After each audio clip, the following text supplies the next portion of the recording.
Я приветствую вас, дорогие друзья, уважаемые гости и подписчики моего канала. Игорь Мосийчук на связи прямо сейчас. Игорь Владимирович, приветствую вас.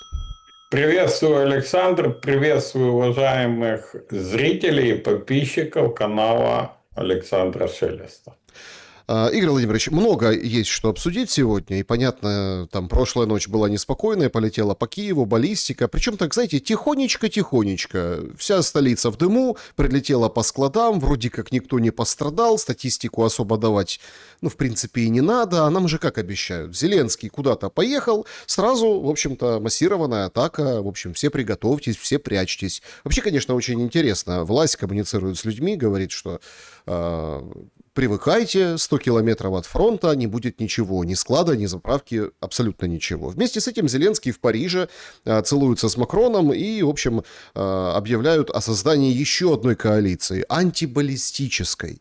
Происходит это все геополитически на фоне излома Ближнего Востока, а там по-настоящему серьезное событие. Там не только, скажем так, Иран, который третью ночь принимает удары и бьет в ответ. Там еще хуситы перекрывают пролив. Соответственно, нефть прет вверх. И геополитически очень и очень напряженная ситуация, в том числе для той же Европы. Но если все-таки фокусироваться на нас, на украинцах и на перспективах этой войны, поможет антибаллистическая коалиция? Что думаете? Александр, друзья, ну, во-первых, надо говорить не о ударах по столице уже, а о расстрелах объектов в столице и в регионах. Из-за отсутствия ПВО, из-за того, что даже сигнализация часто не срабатывает, имеется в виду тревога не срабатывает, фактически идут расстрелы. Жертв практически нет, а объекты практически горят, уничтожаются, ставят под угрозу само существование мегаполисов, да и страны в целом. В Киеве, в регионах фактически баллистикой расстреливаются объекты инфраструктуры, объекты военные, на которых там сборка дронов, склады. Не отыграла еще же история с Вишневым, потому что там много-много, я думаю, мы еще узнаем и инсайдов, и всего. Что же там было, как это было, почему люди спрятались от детонации между бетоном, но умирали от пыли, газа, ну и так дальше. Значит, вот, и бьют по структурным объектам, складам, которые обеспечивают жизнедеятельность мегаполисов и остатках экономики. Ну, остатках, ее нет. Расстрел в Киеве объектов мы видим все меньше и меньше разрушения гражданской инфраструктуры. Или, будем говорить точнее так, гражданскую инфраструктуру тоже разрушают, но целенаправленно, в ответ на удары на такую же, либо похожую инфраструктуру Украины, ну, на территории Российской Федерации. Портовую инфраструктуру уничтожают, если мы говорим о Ильичевске, Черноморске, фактически полностью заблокирован экспорт подсолнечного масла, семечки и зерновых. Учитывая эмбарго, которое выпросил господин Сольский, еще будучи министром вместе с Зеленским у Польши, да, то куда сейчас поплывут и почем поплывут, поедут зерновые, ну, с Украины, громаднейший вопрос. Я не думаю, что Словакия, Венгрия дадут обвалить свои рынки, ну, зерновых, как Польша, исходя из примера Польши. Поэтому очень большая проблема с этим. Кроме этого, Александр, у нас же замалчивают о фактически уничтожении некоторых прифронтовых городов. У нас практически никто не говорит о ударах по Херсону. Ну, вроде бы нету Херсона. У нас практически не говорят об ударах по Славянску и Краматорску. О продвижении войск еще Дипстейт сообщает, а об ударах нет. Это что-то обыденное. Бьют и бьют. Ну, я молчу о Никополе и Марганце, которых фактически нет уже, руины, ну, одни остались, потому что они на линии, ну, соприкосновения на линии огня находятся несколько лет. Вообще такая тенденция у власти молчать о некоторых населенных пунктах, молчать, не замечать. Ну, обстреливают, ну, ракеты прилетают, ну, кабы. Ну, они же на линии соприкосновения, а что они говорить? Они линия фронта. А что там люди? Ну, люди. Что касается коалиции желающих, коалиции ППО и так далее. Ну, вообще, конечно, уникальная история. Смотрел я на этих там гей-патриотов и потужных парней, девушек, улыбки от уха до уха, обнимашки, целовашки, орден свободоняшки этому макроняшке. Все это так мило, мимишно, вроде бы и войны нету. И вроде бы не о смертях и уничтожениях людей, а о чем-то таком, ну, действительно розовом, там, облачном. А говорят, поможем, самолеты дадим. Правда, не сейчас, а поэтапно, до 32 года. То есть воюйте до 32 года, мы там самолетики дадим. Коалицию создадим, разработаем антибаллистическое ППО. Ну, не раньше, чем через год. А что будет за год от Украины? Головешки догорать. Сколько территорий потеряем? А самое главное, сколько жизней потеряем? Сколько погибнет? Сколько уедет, опять же, навсегда? Потому что вся вот эта истерия, не будем предоставлять, ну, защиту, там, она больше инспирирована с Киевом. Ну, или очень близкими там партнерами.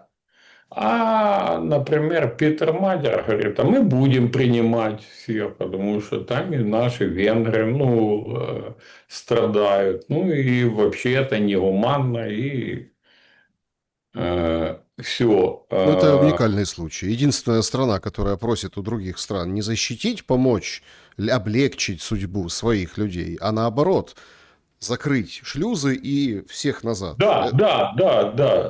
Это, ну, это не закроет ни шлюзы, это больше пропагандистские истории. Ну, и еще ж, решение, ну, мы же о коалиции закончим, потом уже о других этих потужных. Говорят, проведем учения возле границ Украины. После окончания войны введем контингент. Давайте по порядку. Ну, учения, может, и проведут. Насчет контингента после войны. Так война тогда никогда не закончится.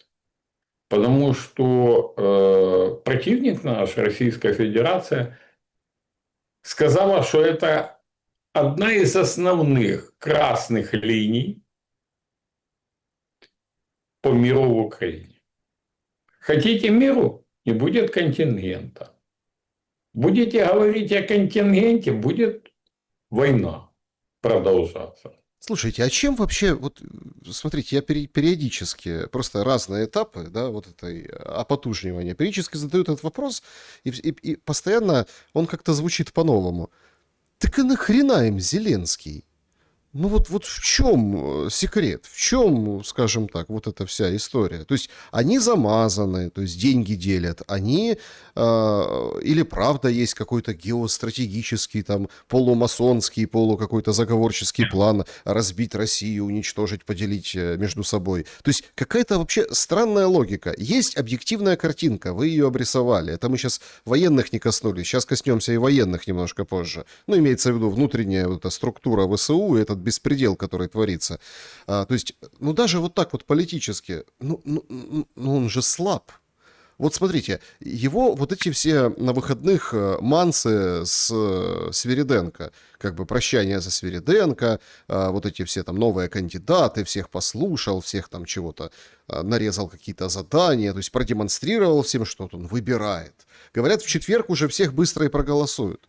Ну давайте так, время менять правительство, ну очень спорное. Вот очень спорное. Тем более, что возникает вопрос, так а чем вот этот состав и вот эта конфигурация тебя не устраивает? Получается, Зеленский меня делает вот эти перестановки, в том числе ради того, ну, потому что имеет эту внешнюю легитимность и на нее опирается. А фундамента я не понимаю.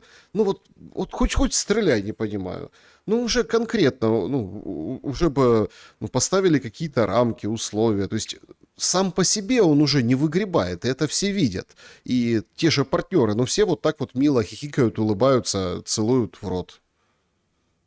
Александр, я далек от конспирологических вот этих всех вещей, связанных с масонским заговором и тому подобное. Но есть несколько очевидных вещей. Замену Зеленскому просто найти не могут. Почему? Потому что Зеленский вверх страну полностью и чуть ли не юридически вот этими столетними соглашениями и сырьевыми сделками закрепил колониальный статус. И штыки от этой коалиции желающих в Украине послевоенной нужны для того, чтобы сохранять колониальное правительство. Потому что еще же эти вот хохлы могут же прийти в себя. Могут. Вспомнить, что они ж там нащадки этих Ивана Серка, Гайдамаков и тому подобное. И начаться совершенно история другая. Поэтому мы вот штыки, это ж не от России штыки. Это штыки для сохранения колониального статуса. Вот об этом идет речь о контингенте. Если бы они хотели противостоять России, зачем ждать окончания войны? Ну, логично же. Логично. То есть они хотят ввести войска, чтобы сохранить колониальный статус. А сам Зеленский, они закрывают глаза на то, что там его Миндичи, Цукерманы и другие воруют в обмен на то, что он исполняет их план. План очень прост. Максимально ослаблять и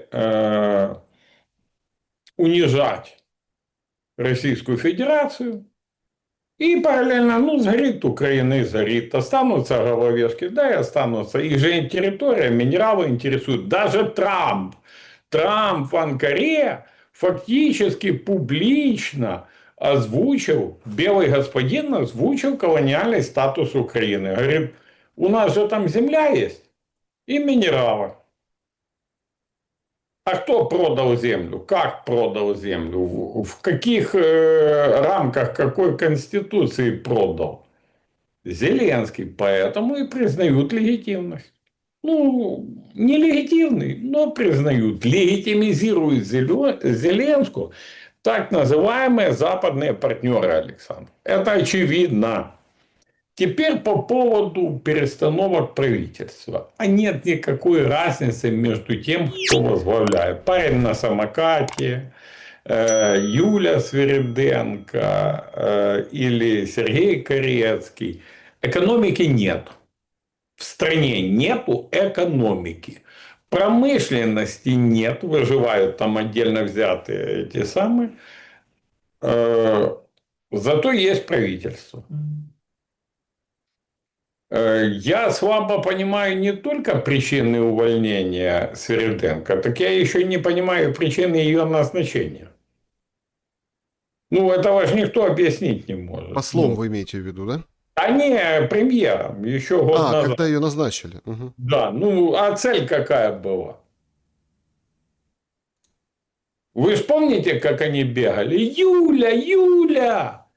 Чуть ли она там, ну, Тимошенко не это самое, потому что, ну, никаких же достижений нету, давайте мы хоть, ну, тут посоревнуемся. Ну, и не было достижений. Теперь главный для меня момент. А кто такой Зеленский, чтобы принимать решения о отставке премьер-министра? Предлагать кому-то быть премьер-министром, проводить какие-то смотрины. Даже если бы он был юридически легитимным, даже если бы он исполнял обязанности президента, не узурпировал власть, он не имеет никакого отношения к формированию кабинета министров. Возьмите действующую Конституцию Украины и посмотрите, как происходит, должно происходить назначение премьера, правительства и так далее. Коалиция парламентская собирается, выдвигает кандидатуру, предлагает президент. Президент, внимание, обязан, не просто, а обязан внести предложенную коалицией кандидатуру на рассмотрение парламента. А парламент уже принимает решение, утвердить или нет. И если не утверждает, возникает вопрос коалиции. Ну, это у вас фантомные боли вашего депутатства Не-не, это проснулись, понимаете? не могу депутацию, это я Конституцию Нет, считаю. ну это же все уже видят и так, что это в ручном режиме все двигается, дергается, понимаете? Только если раньше это, например, там Ермак под сукном это все делал, да, то сейчас надо приходится самому выходить и высказать все. Театрализованное представление. Конечно, да, понимаете. Тут интересный такой нюанс. Сегодня «Экономист» написал, и потрясающий материал на самом деле. Это просто вдуматься. Вот еще раз, воюющая как бы страна, как бы государство, да, «Экономист», ну, это те, которые, ну, в общем, вы поняли, да, которые там обложки на год рисуют. Это Да-да-да. «Экономист», да. Значит, материал. Федоров пытался добиться отставки Сырского, но не получил поддержки Зеленского. Так и пишут, прям открытым текстом. Причиной стали глубокие разногласия между министром и военным руководством. Федоров делает ставку на технологии, цифровизацию, дроны, вот это вот все.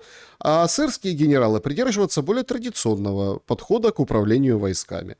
Источники говорят, издания, что это противоречия давно вышли за рамки рабочих дискуссий. Потрясающая формулировка. Ну, просто потрясающая. Многие генералы считают, что у министра нет военного опыта, а часть его инициатив – это пиар, переупаковка всего того, что происходит.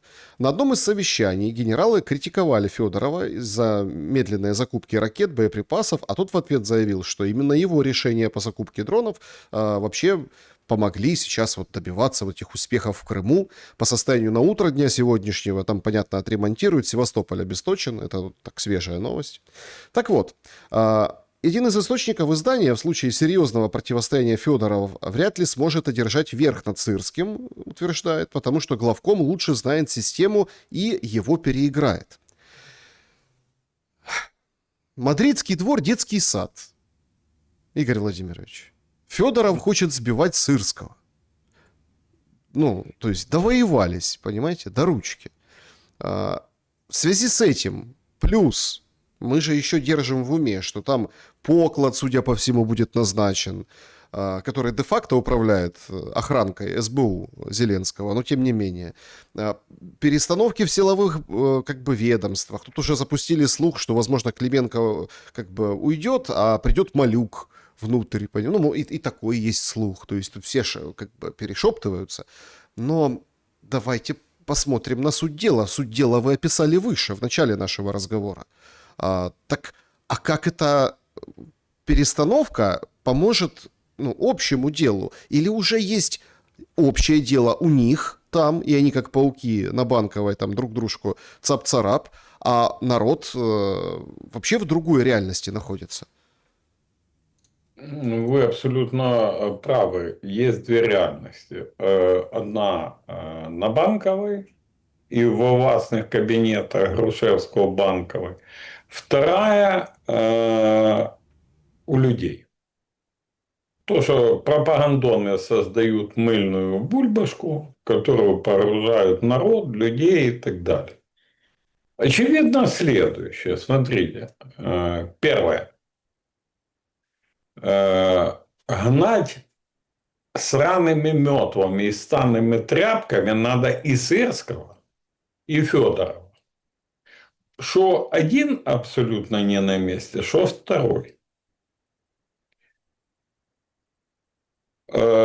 Трагедия Вишневого – это ответственность этих обоих поцев. Обоих. Нравятся они друг другу, не нравятся. Разницы нету. Они оба виноваты в этом.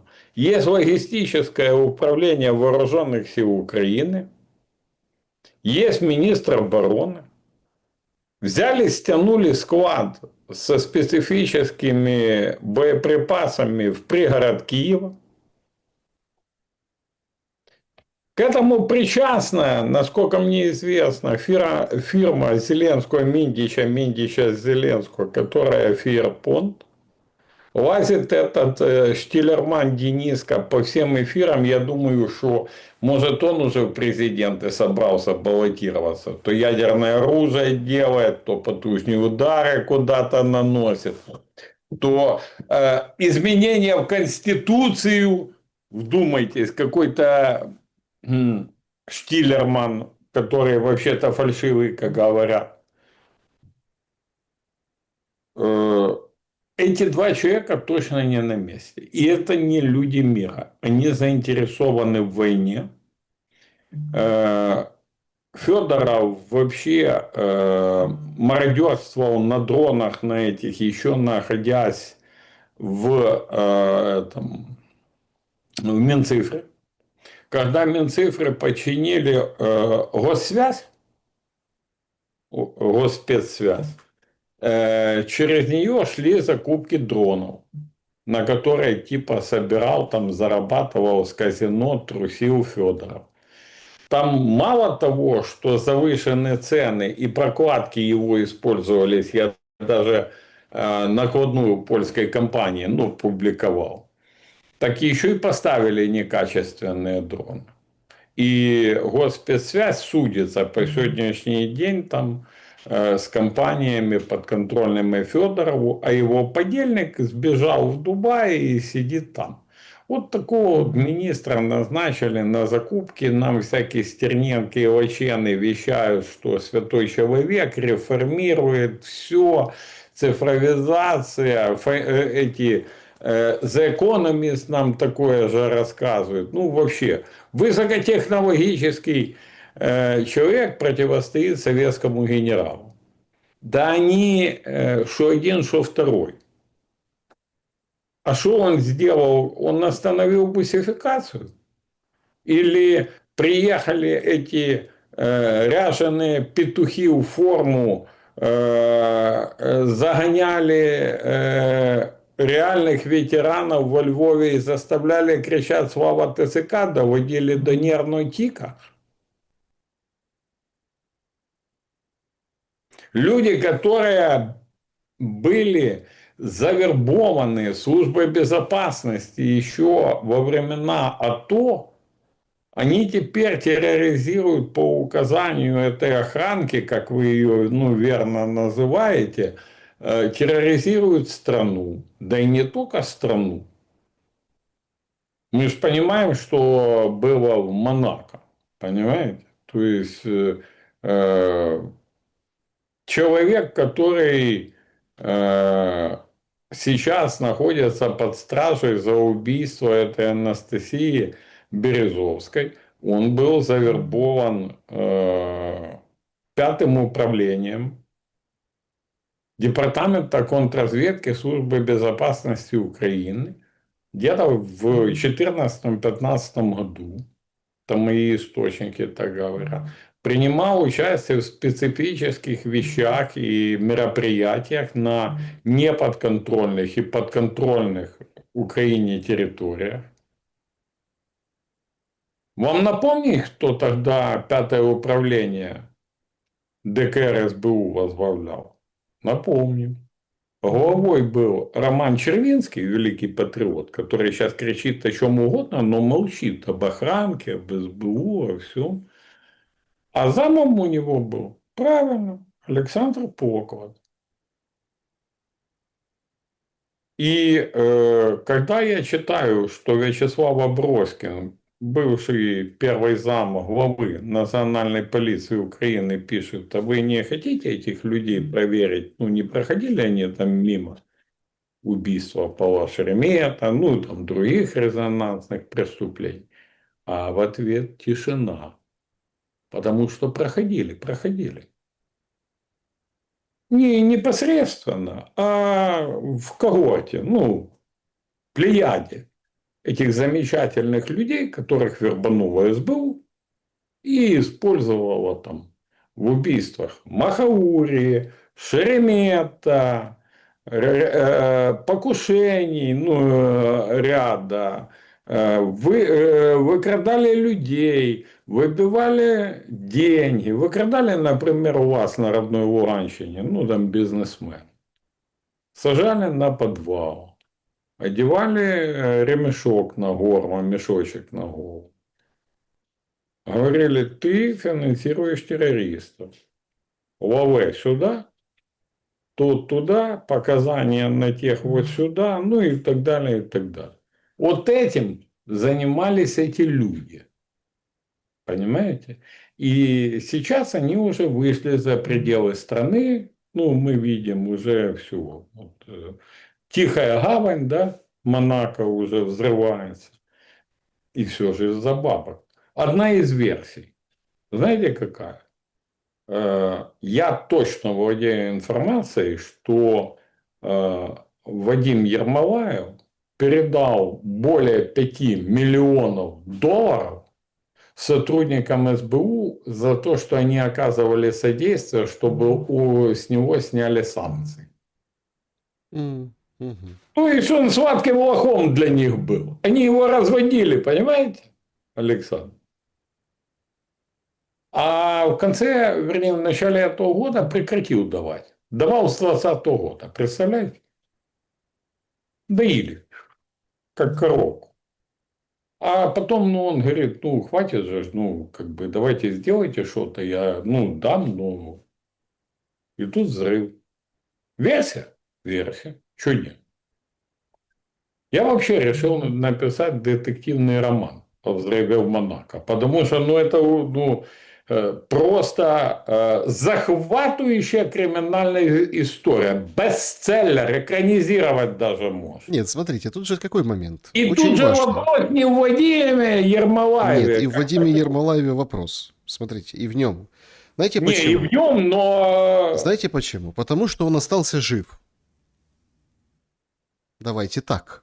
Правильно, его и убить не хотели. Его и убить не хотели. Сладких лохов не убивают. Их запугивают, чтобы они дальше платили. Александр. Взрывали его женщину. И она между землей и небом до сих пор. Тут еще одна очень интересная детективная история стала известна сегодня. Я хочу, чтобы вы прокомментировали ее. Значит, ФСБ. Ну, они, во-первых, вчера там объявили, что раскрыли «Паутину-2». Ну, как бы понятно, теперь там не большие фуры, а эти легковушки с прицепами. В общем, вообще идеально по времени все вписывалось в эти 40 дней Зеленского. Ну, вот идеально. Сейчас, видимо, планы придется корректировать. Но, тем не менее, «Паутину-2» раскрыли, а сегодня сообщили о том, что есть такой украинский рэпер Киевстоунер, который там вата, вот это все, интервью Дудю давал. Он живет в Словакии сейчас.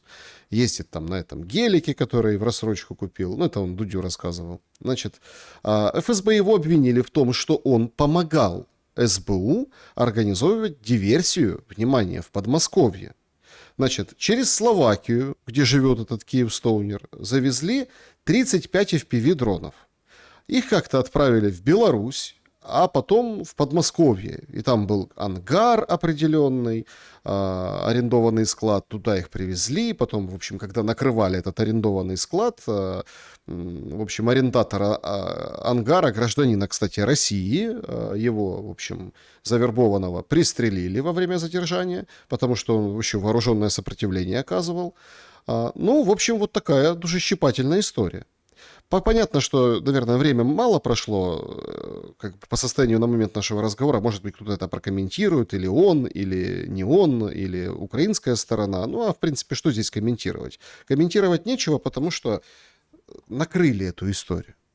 Значит, тут возникает сразу понятный вопрос.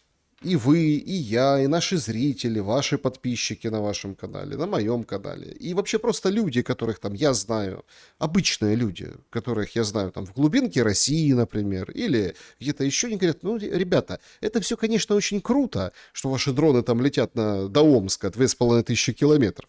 Но тут мы имеем просто эти, ну, во многом эти маленькие паутинки. Идет налет дронов, да, там они куда-то летят, долетают. А тут рядышком из ангара выпускают FPV-шки и поражают тот или иной склад, понимаете? То есть, как бы вот такие диверсии. Но это военная сторона, техническая сторона дела. А что со стороны, ну, такой общественной, как бы общественно-политической и вот этой вот, скажем, вообще истории? Оказывается, гонимый, посланный нах украинским патриотам, вот тот рэпер, который вообще американский гражданин, да, вообще как бы сам по себе, который там в Москве работал, там в Киеве в то время, оказывается, вот тоже завербован СБУ, ну так ФСБ утверждает. Или здесь какая-то такая медиа-подсветка, ну а зачем это ФСБ, если это неправда, хулить Киевстоунера? Смотрите, я не знаю истины в этой истории. Мы услышим сейчас много оправданий, обвинений, ну, я уверен, со всех сторон. Я знаю другое. Масса людей со стороны и ФСБ, и со стороны СБУ завербованы. Масса. Просто громаднейшее количество людей. Кроме этого, давайте не забывать, что есть еще завербованные ГУРом и есть завербованные ГРУ. Это происходит как бы параллельно, работает параллельно. Я молчу там о внешних разведках и российской, и украинской, еще и там есть. Киевстоунеры, другие исполнители, публичные личности, оппозиционеры, враги Отечества чужого, ну и так далее, и так далее, и так далее. Целая плеяда. Идет война спецслужб, так как и война государств, Александр. И когда нам говорят, что вот это ж такой вот он оппозиционер, а потом хлоп, он оказывается сотрудником. И такое часто бывает. И с одной, и с другой стороны. Вы видели белорусский пример с этим, как его, редактором Next, который летел, его посадили, а потом оказалось, это была эвакуация таким образом спецагента. Сколько таких спецагентов? И где? Очень и очень много. Поэтому живем в такое время тяжелое и подлое, когда надо трижды подумать перед тем, как что-то сказать и сделать, особенно с людьми, которые публично рассказывают о своей оппозиционности, врут о том, а на самом деле, ну вот так где-то. Ну, это, в принципе, даже выплеснулось и на международный уровень. Даже вот эта история с Ираном и бомбежками Трампа по Ирану тоже показатель. Там пресса пишет о том, что бывший а, президент Ирана, оказывается, жил на завербованной квартире, во момент переворота должен был возглавить страну, но все пошло не так, и он, в общем-то, понял, что как бы ничего не получается, плюнул от них, собственно, сбежал от этих товарищей, порвал с ними, ну, его КСИР посадил в тюрьму. Тоже вроде как маленькая мини-книжная история, но тем не менее, за этим всем стоят огромные планы, огромная, скажем так, э, огромная работа.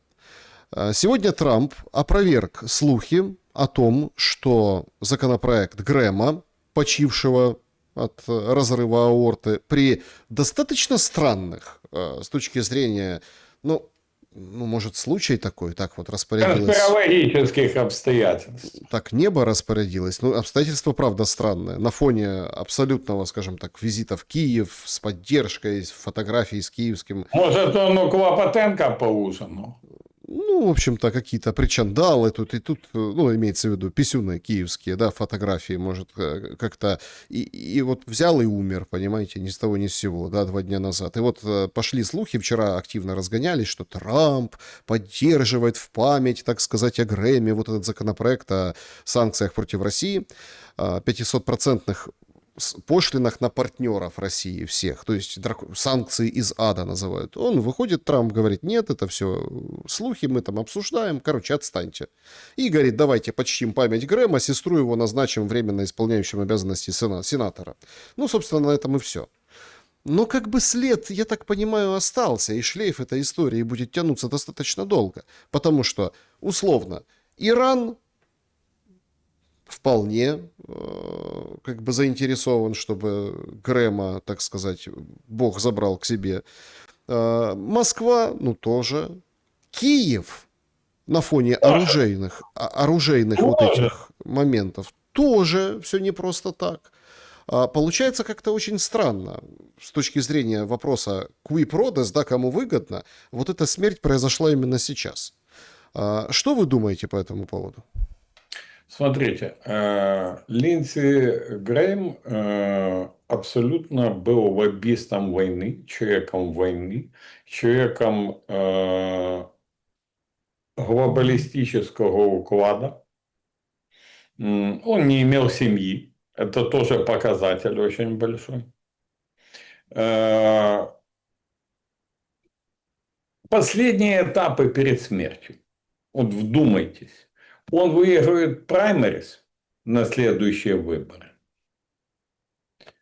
Он вносит законопроект о пекельных санкциях адских, да, как его назвали, против Российской Федерации. Он лоббирует войну и усиление войны в Персидском проливе.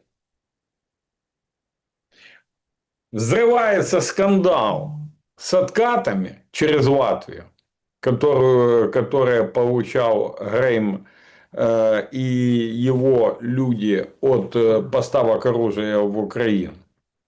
Он летит в Киев и умирает неожиданно. Конечно, и Иран, и Москва, и оружейные бароны в Киеве, среди которых сумасшедшая конкуренция, одного из них явно за деньги, за миллионы поддержал Грейм. Они все заинтересованы. И заметание следов заинтересованы. Заинтересантов насколько много, что конспирологических версий не могло не быть. Ну, не могло не быть их.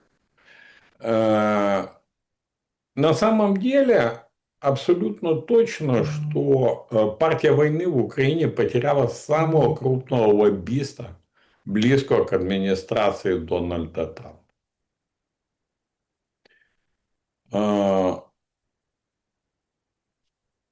Это человек, который жил войной, жил с войны, работал на войну и продуцировал войну.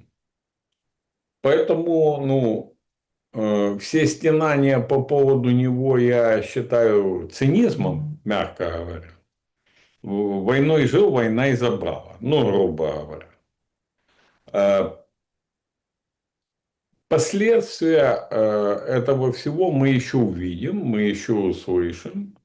Санкций никаких не будет. Глобалисты продают их, ну, от Трампа я имею в виду. Трамп, возможно, будет использовать этот законопроект. Как? Ну, там какая-то палату он пройдет, и в торгах с Москвой он будет это, ну, где-то подшатывать. Но не более. Он не пойдет на прямой конфликт и объявление экономической войны Российской Федерации. Причин две. Первое и самое главное. Ему не надо дарить Ирану такого союзника открытого, как Российская Федерация. И причина вторая, он не отказался от проекта экономического сотрудничества с Российской Федерацией. И все вот эти болтуны по итогам Анкары и по итогам визитов Грейма покойного, не более чем болтуны и не более чем пропагандисты. Трамп как играл с Путиным в 4 руки, так и продолжает играть. И попытки убедить самих себя, я имею в виду со стороны Украины, да, что это не так, это просто самоуспокоение, это просто будем говорить, утверждение в том, чего нету, что противоположно. Вот это вот ПКЛ санкции поддерживает Трамп, а он их не поддерживает. Зачем это делать? А для того, чтобы среди наших людей, среди нашего народа поддерживать вот эту вот психологически выстроенную такую тенденцию. Вот она победа. Какая победа? Ну какая победа? У нас уже, у нас ВСУ превращается, простите, конечно, в бандитский какой-то, ну, в бандитскую малину. У нас комбриг в СЗЧ бежит. У нас комбриг за то, что там нахамили жене, отправляет военных подчиненных убивать 2 человек в Киевской области. Вы понимаете, тут какая-то вообще дичь происходит. Можно сколь угодно там объявлять о том, что у нас теперь будет подразделение ударов по Российской Федерации. Сейчас пытаются как-то заткнуть дыры с этой скалой. Начинают рассказывать о том, что вот сколько населенных пунктов освободила скала. Да, потому что у этого командира тоже шлейф со скалы. То есть, но все же четко понимают, что вот этот образ непогрешимый там украинского солдата, который вот всю дорогу и до сих пор, всю дорогу широкомасштабного противостояния, да, все равно как бы рейтинг у ВСУ самый высокий. И что мы имеем сейчас, понимаете? А имеем поборы, избиения в учебках, имеем вот такие расправы, криминал чистой воды, имеем ОПГ, что из себя представляет конкретно бригада под предводительством конкретного этого командира 155-й, да, что его задерживают, там, он ехал с адвокатом, мордой в пол задержали. Ну, то есть это же абсолютно на 5-м году войны вот этим людям, вот вы говорите, поддерживать настроение, наоборот, все рушится. Ну, поэтому и поддерживают с одной стороны. Ну, давайте так, давайте начнем с того, что бумеранги летят, и они будут лететь. Я вчера и все мы с ужасом наблюдали буллинг в отношении украинских детей в Польше. Вы же видели это, да, Александр? Ну, реально буллинг такой низкопробный, все. И возмущения предела не было. А у меня возникает вопрос. А никто не хочет возмутиться поведением этих мовных инспекторов, этих теток, которые нападают на детей русскоговорящих из восточных областей в западных регионах страны. Никто не хочет, ничего не напоминает. Так я хочу сказать, в Польше этот подонок арестован вчера был, задержан, установлен и арестован. В Украине ни одна млядь, которая собственных граждан, даже не чужих, а собственных, унижает, исходя из вопросов языка, религии там, или исторической памяти, никто не арестован. Как раскалывали общество, так и раскалывают. Вы видели эти плакаты, которые разгоняли псевдонационалисты с днем освобождения Волыни от польских захватчиков?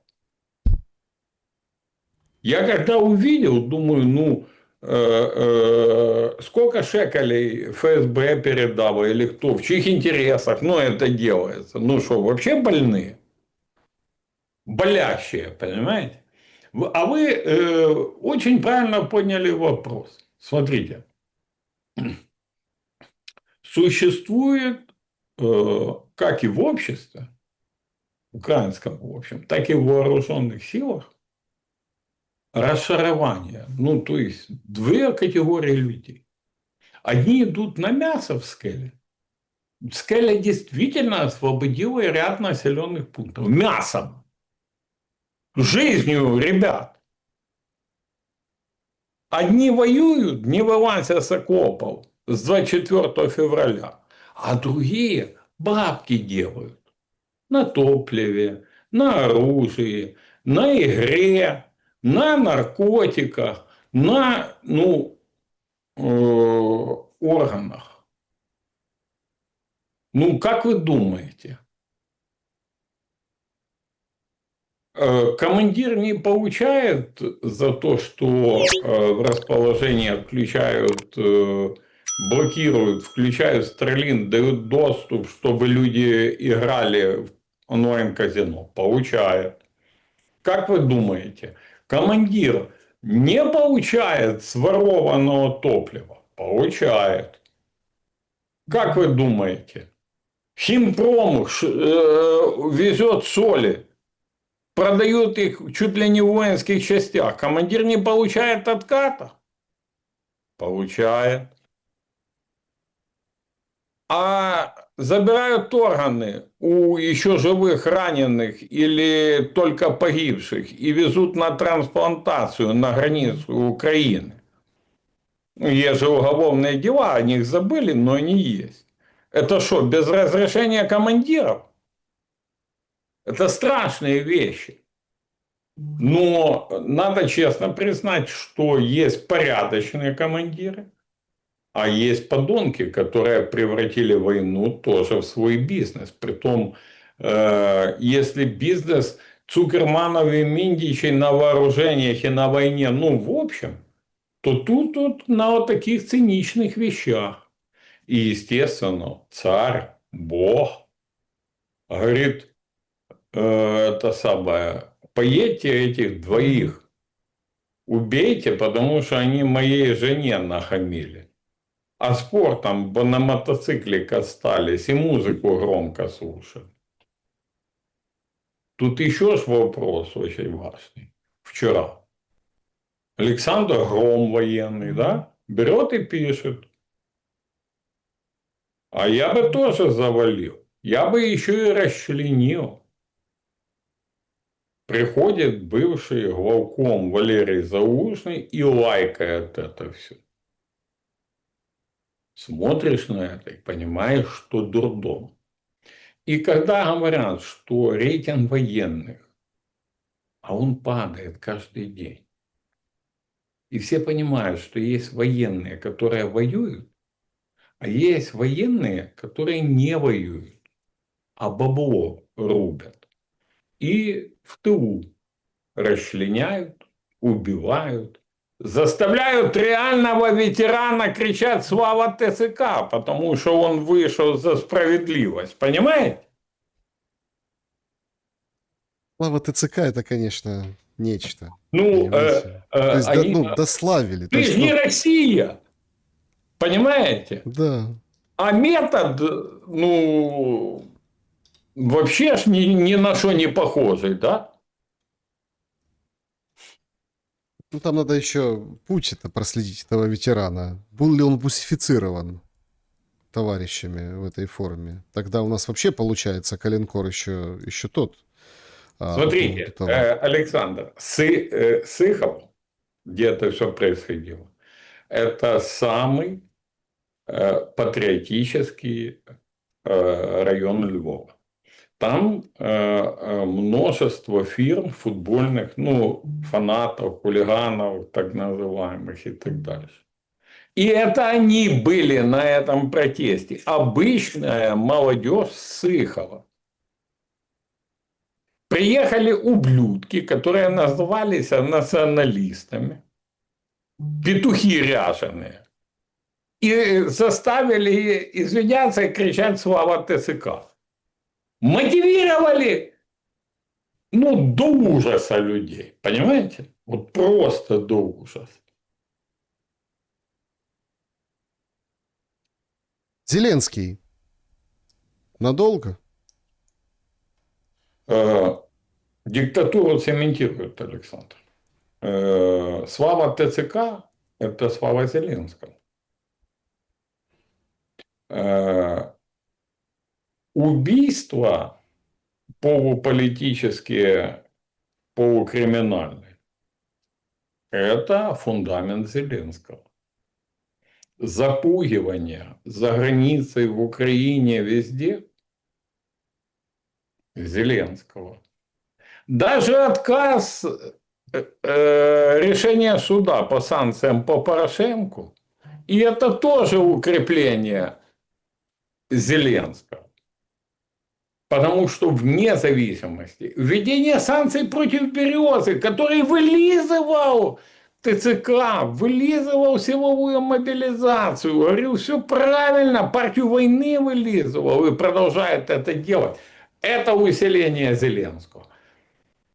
Это незаконные санкции. По Порошенку незаконные, по Березе, по Шелесту, по всем гражданам Украины санкции незаконные. Они готовят еще ряд подозрений против критиков власти. Я знаю, против меня сейчас в СБУ готовятся подозрения. Не знаю, в чем решили заподозрить, ну да ладно, экспертизы якісь там проводят. Вот.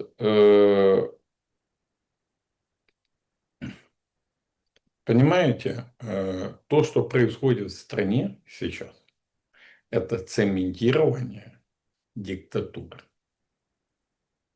Это узаконивание узурпации власти. Все вот эти внешние типа партнеры, типа гей-патриоты, они легитимизируют, как вы сегодня правильно сказали, этот процесс становления диктатуры и узурпацию власти. Они ее легитимизируют вот этими обнимашками, целовашками, мимишками, улыбками до ушей, как мы вчера наблюдали в Париже. Это легитимизация диктатуры. И, к сожалению, войны. Говорить сейчас о мире опасно. Ты сразу становишься агентом Москвы, на тебя сразу спускают ботафермы, ты сразу становишься агентом Кремля, ну и так далее, и так далее. Все. Поэтому многие ломаются, многие уходят, кто-то продолжает говорить правду, но в стране идет выжигание со средины. Еще год-полтора, я не знаю, что географически останется от нашей с вами страны, но я точно понимаю, что со средины Украина будет выжжена. Будет сгорит. Головешки останутся от садкавочной около хаты. Зеленый концлагерь полностью будет узаконен, с фундаментом, со всем на свете. И украинцев не будет. Будет население, остатки какие-то. В лучшем случае после стакана самогона. Вспомнят Януковича, да. Не це Галя воду, а Янукович неплохой был парень. Сейчас же все вспоминают это. Шутки там, понятно, это все. Спасибо технологиям, искусственному интеллекту. Там каждый может зайти и чего-то такое соорудить. Когда они ввели вот этого Стуса, 2000 гривен, все сразу начали там лепить там то Миндича, то там Арестовича, то, ну, как всех, кого подряд. И Янукович тоже нашлось место. Вспомнили Смотрите, про доллар по 8. Смотрите, Александр, а никто не вспоминает ничего. Все вспоминают что-то хорошее. В зависимости там от вподобаек политических. Одни Януковича, вторые Ющенко, вот этот период, да, между кусочек того, когда страна финансово пожила, все это вспоминают, но вопрос не в этом. Стуса, знаете, зачем вкинули? Так чтобы о Стусе, Миндиче говорили, Януковиче и чем угодно, а не о том, что 2000 ввели, инфляция и воздух печатают на бумаге. Понимаете, вот и все. Вам это то, что я говорил. Если не будет моратория на вопросы языка, исторической памяти, церкви, все. Видите? Пускай говорят о Стусе. Пускай спорят, кто будет архимандритом от ПЦУ в Лавре, что ничего не решает, понимаете? Но там саму Лавру разрушим, потому что пантеон строить начнем. Пещеры сползут, да это ж такое, понимаете? Захороним там атеистов, сатанистов и греко-католиков, ну и чуть-чуть православных в святыне, ну ничего. Игорь Мосейчук был моим собеседником сегодня. Спасибо за время и мысли. Спасибо вам, Александр. Спасибо вашим зрителям. Друзья, поддержите канал Александра лайком, репостом, комментарием. Обязательно подпиской, если есть возможность, донатом. И будет вам счастье, будет всем нам мир. И будем жить, друзья. Ну, как-то вас послушать плохо будем жить. Будем, Александр, будем. Если будем жить, то и жизнь изменится. Друзья, берегите себя в любом случае. Добра и света.